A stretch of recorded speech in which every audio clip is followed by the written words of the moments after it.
नमस्कार। आज मैं आपके सामने एक ऐसा प्रेरक प्रसंग प्रस्तुत करना चाहती हूँ जो हमारे द्वितीय प्रधानमंत्री लाल बहादुर शास्त्री के जीवन से संबंधित है। भारत के द्वितीय प्रधानमंत्री लाल बहादुर शास्त्री सादगी व महानता की प्रतिमूर्ति थे।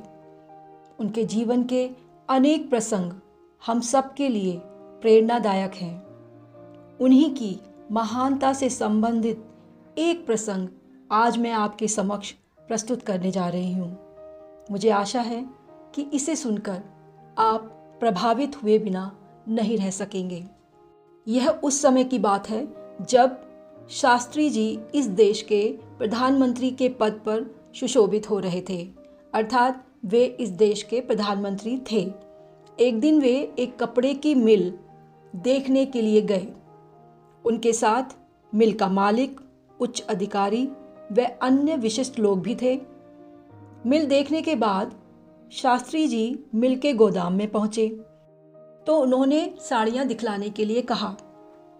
मिल मालिक व अधिकारियों ने एक से एक खूबसूरत साड़ियां उनके सामने फैला दी। शास्त्री जी ने साड़ियां देखकर कहा, साड़ियां तो बहुत अच्छी हैं, क्या मूल्य है इनका? जी, यह साड़ी 800 रुपये की है और यह वाली साड़ी 1000 रुपये की है, मिल मालिक ने बताया। ये बहुत अधिक दाम की है, मुझे कम मूल्य की साड़ियाँ दिखलाइए, शास्त्री जी ने कहा। यहाँ स्मरणीय है कि यह घटना 1965 की है। तब 1000 रुपये की कीमत बहुत अधिक थी। मिल मालिक ने कहा, जी यह देखिए, यह साड़ी 500 रुपये की है और यह 400 रुपये की। अरे भाई, यह भी बहुत कीमती है। मुझ जैसे गरीब के लिए कम मूल्य की साड़ियाँ दिखलाइए जिन्हें मैं खरीद सकूं, शास्त्री जी बोले। वाह सरकार, आप तो हमारे प्रधानमंत्री हैं, गरीब कैसे? हम तो ये साड़ियाँ आपको भेंट में दे रहे हैं, मिल मालिक कहने लगा। नहीं भाई, मैं भेंट नहीं लूँगा, शास्त्री जी ने स्पष्ट करते हुए कहा।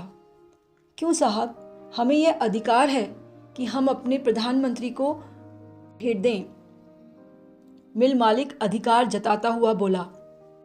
शास्त्री जी ने बड़ी शांति के साथ जवाब दिया, हाँ मैं प्रधानमंत्री हूँ, पर इसका अर्थ यह नहीं कि जो चीज़ें मैं खरीद नहीं सकता वह भेंट में लेकर अपनी पत्नी को पहनाऊँ। भाई, मैं प्रधानमंत्री हूँ ज़रूर, पर हूँ गरीब। आप मुझे सस्ते दाम की साड़ियाँ ही दिखलाइए, मैं तो अपनी हैसियत की साड़ियाँ ही खरीदना चाहता हूँ। मिल मालिक ने बहुत विनती की, लेकिन सारी मेहनत बेकार गई। देश के प्रधानमंत्री ने कम मूल्य की साड़ियाँ ही दाम देकर अपने परिवार के लिए खरीदी। ऐसे महान थे हमारे शास्त्री जी। लालच जिन्हें छू तक नहीं गया था। तो ऐसे महान लोगों के जीवन से हमें प्रेरणा लेनी चाहिए। हम लालच की अंधाधुंध दौड़ में दौड़ते चले जा रहे हैं जिसका कोई अंत नहीं है। सुखी वही है, शांति उसी के जीवन में है जो लालच से दूर है। तो इसलिए इस प्रसंग से हमें सीखने को मिलता है, हम चाहे कितने भी बड़े पद पर पहुंच जाएं, हमें ईमानदारी, अपने ईमान, अपने धर्म, अपने कर्तव्य को भूलना नहीं चाहिए। मैं आशा करती हूँ आपको यह प्रसंग अवश्य पसंद आएगा। आगे भी इस तरह के प्रेरक प्रसंग और कहानियाँ मैं आपके लिए लाती रहूँगी। धन्यवाद।